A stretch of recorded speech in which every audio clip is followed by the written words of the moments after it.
Hello and welcome to the print. मैं हूं इरम सिद्दीकी और आज हमारे साथ है मध्य प्रदेश के chief minister doctor Mohan Yadav ji. The print में आपका बहुत बहुत स्वागत है सर।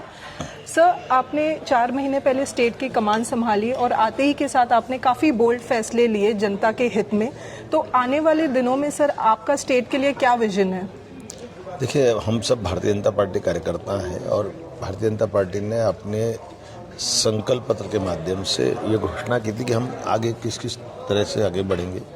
निश्चित रूप से माननीय मोदी जी के नेतृत्व में हम डबल इंजन की सरकार के नाते से देश प्रदेश की प्रगति में मध्य प्रदेश की तरफ से पूरा योगदान देंगे। जी सर, 2019 के मुकाबले 2024 में आज आपको क्या लगता है मध्य प्रदेश में बीजेपी का परफॉर्मेंस कैसा रहेगा? छिंदवाड़ा एकमात्र ऐसी सीट रही है जो एक तरीके से बीजेपी के लिए एक इरिटेंट रही है पिछले कुछ सालों में। सर, आपने उस पर काफ़ी वक्त दिया है, काफ़ी एक्सटेंसिव कैंपेन किया है, तो क्या हमारे उसका प्रभाव ये पड़ा है कि छिंदवाड़ा छोड़ करके कमलनाथ जी बाहर नहीं निकल पाए।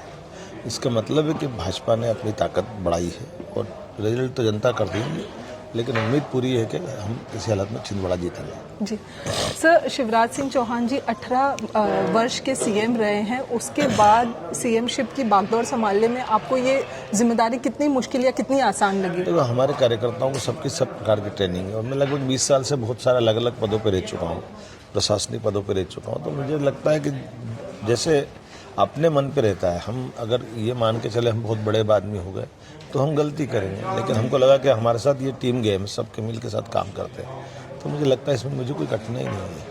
सर, एक तरीके से ये चर्चा हो रही थी कि आपको जो है मुख्यमंत्री बनाने की एक बड़ी वजह आपकी काबिलियत के साथ साथ एक कास्ट फैक्टर भी रहा है, क्योंकि यादव जब कांग्रेस एक ओबीसी की राजनीति कर रही थी उसमें आप एक बड़े फेस हैं यादव कम्युनिटी के स्टेट में। तो आपको क्या लगता है सर, इस चुनाव में उसका प्रभाव हमें देखने मिलेगा? देखिए, ये मान के चलो कि भाजपा ने कभी जाति की राजनीति नहीं करी। जिनने राजनीति करी उनने हमेशा एक परिवार में सारे पद बांट लिए। उसके उल्टे भाजपा ने कभी भी अपने इस भाव के आधार पर जो जिस जाति का भी है, लेकिन हमारा पास कार्यकर्ता उपलब्ध है, हर एक को मौका दिया। उसी का उदाहरण मैं खुद हूँ। मेरी कॉन्स्टिट्यूंसी में 500 मेरे समाज के लोग नहीं, तो आज के समय में बीजेपी ने ये जो काम किया है बड़ा किया है। मेरे परिवार में कोई सांसद विधायक नहीं, कोई मंत्री नहीं, ऐसे में मैं अपने मंत्री भी बनता हूँ, टूरिज्म चेयरमैन, यूडीए चेयरमैन, आज मुख्यमंत्री हूँ, लगातार सरकारी पदों पे हूँ। तो ये पार्टी की मेहरबानी भी है और पार्टी की अच्छाई भी है। सर, आने वाले दिनों में मध्य प्रदेश सरकार पे काफ़ी कर्जा है बड़ा, परंतु आपने जनता को आश्वासन दिया है कि लाडली बहना योजना बंद नहीं होगी।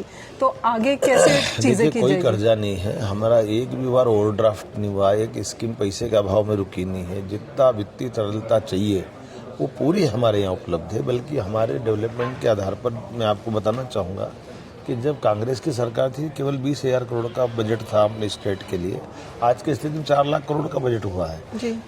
तो कर्जा होना इसका अर्थ ये नहीं हुआ कि हमारे पास वित्तीय तरलता की कमी है। जी, वित्तीय तरलता पूरी है और उसके बलबूते पर भी हमको और काम बढ़ाना, तो जो कम ब्याज में हम काम आगे बढ़ा सकते हैं। तो एक तरह से वो अकाउंट का लेन देन है, लेकिन इसमें कोई फाइनेंशियली बर्डन नहीं है। लेकिन ये बात भी सही है कि जैसा कांग्रेस कहती है कि लाडली बहना बंद कर देंगे, ये बंद कर देंगे, तो मैं इनके लिए जवाब देता हूँ, एक भी योजना बंद नहीं होगी, सारी योजना चलती रहेगी और जनता के हित के जितने निर्णय हो सकते हैं प्रत्येक निर्णय लागू करेंगे।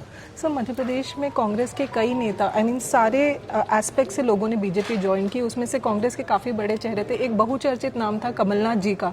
तो सर, क्या हुआ? क्या वो अफवाह थी जैसे कमलनाथ जी ने बताया, या फिर पार्टी ने खुद उन्हें मना कर दिया? क्या हुआ था सर? मैं तो उसमें कहीं था नहीं, मेरे को मालूम भी नहीं है, लेकिन मैं कमल की बात करता हूँ। तो कमल के फूल के लिए हम लगातार लड़ रहे हैं और उसमें सफल हो रहे हैं। सर, अक्षय बम की यदि हम इंदौर में बात करें तो उसे सुमित्रा महाजन जी ने कहा था कि लोगों में थोड़ा सा आक्रोश है, वो कह रहे हैं कि नोटा पे वो बटन दबाएंगे और ऐसा नहीं होना चाहिए। नेगेटिव पॉलिटिक्स कर रही कांग्रेस। अपने प्रत्याशी के चयन में उनने गलतियाँ की, जो चाहता नहीं था उसको टिकट दे दिया।